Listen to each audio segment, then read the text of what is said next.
సామాన్యులపై అటవీశాఖ అధికారులు తమ ప్రతాపం చూపుతున్నారు. లంచాలకు అలవాటు పడ్డ కొంతమంది కింది స్థాయి ఉద్యోగులు నెల మామూళ్లు ఇవ్వాలంటూ చిరు వ్యాపారులను వేధిస్తున్నారు.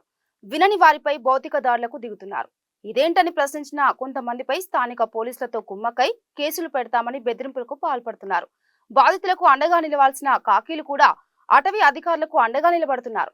ఇలాంటి ఓ ఘటన వనస్థలిపురం పోలీస్ స్టేషన్ పరిధిలో చోటు చేసుకుంది. ఆటోనగర్ హరిణ వనస్థలి వద్ద ఉన్న ఫుట్పాత్ పై కొంతమంది చిరు వ్యాపారులు తమ వ్యాపారాలను కొనసాగిస్తున్నారు. వారు వ్యాపారాలు చేసేది జాతీయ రహదారిపై. అటవీశాఖకు ఎలాంటి సంబంధాలు లేవు. అయినా అటవీశాఖ ఉద్యోగి తన చేతివాటం ప్రదర్శించాడు. ఫుట్పాత్ ఆక్రమించుకొని వ్యాపారం చేయడం తప్పే. అయితే అసలు ట్విస్ట్ ఒకటి ఉంది. అక్కడ వ్యాపారాలు చేసుకోవాలంటే 2 లక్షల రూపాయలు కప్పంగా కట్టాలని సాగర్ అనే ఉద్యోగి వారికి హెచ్చరికలు జారీ చేశారని బాధితులు ఆరోపిస్తున్నారు. భయాందోళనకు గురైన వ్యాపారులు తలా కొంచెం ముట్టజెప్పారని, కొందరు 2 లక్షల్లో 50,000 సమర్పించుకున్నారని తెలిపారు. అయినా ఆ అధికారి ఆశ మాత్రం చావలేదని, మిగతా డబ్బులు చెల్లించాలని వేధింపులు మొదలు పెట్టాడని బాధితులు ఆరోపిస్తున్నారు. ఎవరూ లొంగకపోవడంతో చిరు వ్యాపారులపై తన ప్రతాపం చూపాడని, ఉన్నతాధికారులు కూడా సాగర్ కు అండగా నిలబడడంతో మరింత రెచ్చిపోయి గత కొంతకాలంగా అక్కడ జీవనం కొనసాగిస్తున్న వ్యాపార సముదాయాలను జేసీబీతో నేలమట్టం చేయించాడని బాధితులు ఆవేదన వ్యక్తం చేశారు. ఫిర్యాదు చేయడానికి వెళ్లిన తమను పోలీసులు బెదిరిస్తున్నారని ఆరోపిస్తున్నారు. ఇప్పటికైనా పోలీసు ఉన్నతాధికారులు జోక్యం చేసుకుని తమకు న్యాయం చేయాలని బాధితులు కోరుతున్నారు.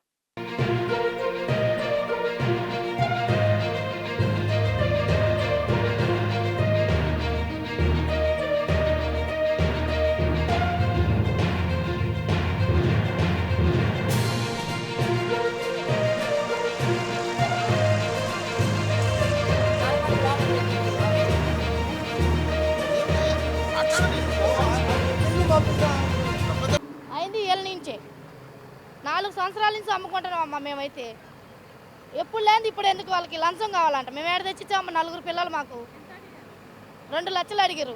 ఎవరు అడిగారు నిన్ను లంచం? సాగర్ సారు. ఎవరు సాగర్ సార్ అంటే? ఆయనే సారు. అయ్యప్ప మాల వేసుకున్నాయన? అయ్యప్ప మాల ఇగో ఏనా తురకాయన వాళ్ళు మీరు వచ్చారికి వెళ్ళిపోతారు సార్. వాళ్ళు అయ్యప్ప స్వామి మాల వేసుకుంటూ ఆయనే సాగర్. సాగర్ ఎంత అడిగిండు మిమ్మల్ని? 2 లక్షలు అడిగిండు, 50,000 ఇచ్చిండు. 50,000 తీసుకుంటా? తీసుకుంటూ ఒక ఆయనగా ఉన్నాడు. సాక్ష్యం ఉన్నాడా? సాక్ష్యం ఉన్నాడా? ఇంకా ఆయనతో పాటు ఇంకోరమ్మా ఉన్నది, ఇంకొక రెడ్డి సార్ అని ఉన్నాడు. ఎవరైతే ఉన్నారో వాళ్ళని చూడొచ్చు మీరు. స్వామి అంట, ఆ సార్ వచ్చేసేమో ఆయన తీసుకున్నాడట.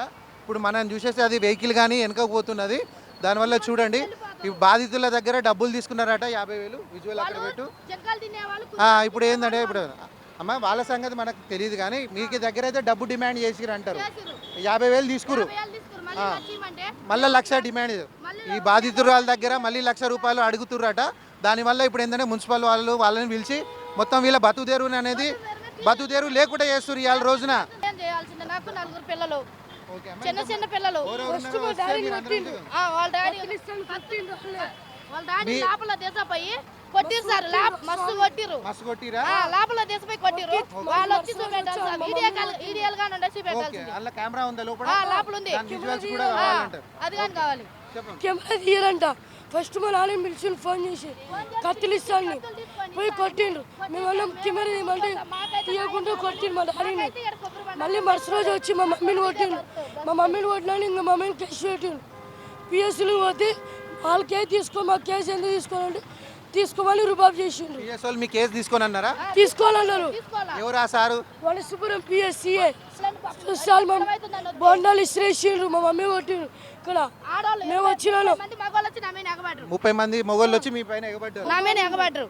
నాకైతే న్యాయం చేయాలి సార్ మీరు. మా ఇద్దరికి ఏం లేదు, మేము బేకర్ చేయమని చెప్తున్నాం.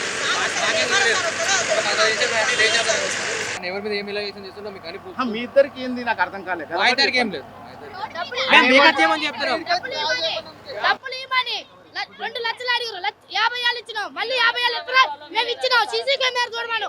సాధ్యంగానే ఉన్నారు సార్. మాకు ఈయన ఒక్కడు కాదు ఇచ్చింది, ఈయన పక్కన సాధ్యంగానే ఉన్నాడు. చేసింది ఇలా సార్ మమ్మల్ని. వాళ్ళు అదిగో మిమ్మల్ని చూసి పారిపోతారు. అదిగో మీరు మిమ్మల్ని చూసారు వెళ్ళిపోతారు. మిమ్మల్ని చూసి వాళ్ళు వెళ్ళిపోతారు.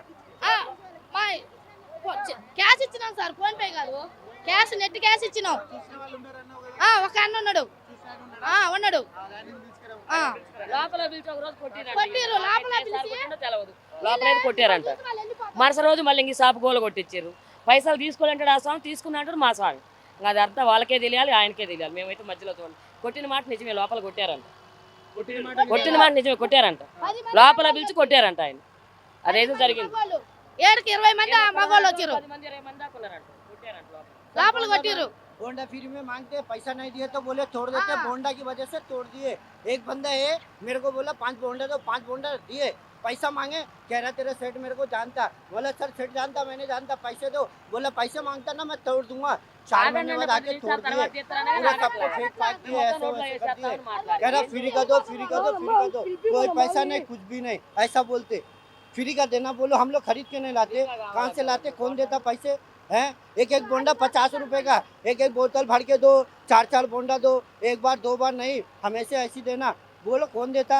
इसके वजह से नहीं दिए तो ऐसे ఏదైనా करते గట్టిగా सब, మీరే తీసుకోవాలి సార్. వీళ్ళకి फटाफट ఏం फटाफट జరగదు ఈడ. आते रहते, आते रहते। పైసలు ఎంత కట్టిందంట వాళ్ళకి, ఎంత కట్టిందో ఆయన తెలియాలి, వాళ్ళకే తెలియాలి. మీరు ఇక్కడ ఏం చేస్తారు? మీరు కొబ్బరి బొండాలు అమ్ముతావు, ఏం చేస్తారు? మీరు కూడా కొబ్బరి బొండాలు అమ్ముతారు అంటే మీకు నుంచి ఏమన్నా డిమాండ్ చేసారు? డిమాండ్ ఆయనకే, మా దగ్గర కాదు, ఆయన దగ్గర మొగోళ్ళకి మాకైతే తెలియదు డిమాండ్ గురించి. పైసలు అయితే ఇచ్చినాను, లోపల పిలిచి 10 మంది కలిసి కొట్టారంట. 10 మంది కలిసి 10 కొట్టారు. మంది వాళ్ళు ఈయన ఒక్కడు ఉన్నారు.